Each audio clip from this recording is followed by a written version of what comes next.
Europe లో shoot చేస్తున్నాం, -10 degrees. Prabhas గారు మేము చెప్పాం సార్ ఒక 11 o'clock వరకు కొంచెం చాలా ఇక్కడ ఫ్రీజింగ్ కోల్డ్ ఉంది, మీరు కొంచెం లేట్ వస్తారా అన్న. పర్లేదు డార్లింగ్ వచ్చేస్తాను నేను అని ఆయన 8 o'clock వచ్చి అంత ఫ్రీజింగ్ కోల్డ్ లో కూడా ఆయన స్టెప్పులు వేశారు.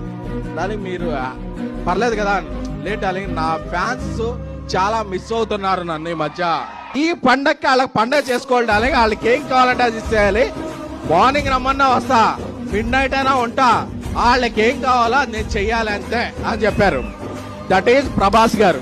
యూనిట్ లో అందరూ కూడా ఆయనే ఫుడ్ తింటే యూనిట్ లో ఉన్న 120 మంది అదే ఫుడ్ తింటారు. ఎందుకంటే అమ్మ లాంటి వ్యక్తి ప్రభాస్ గారు.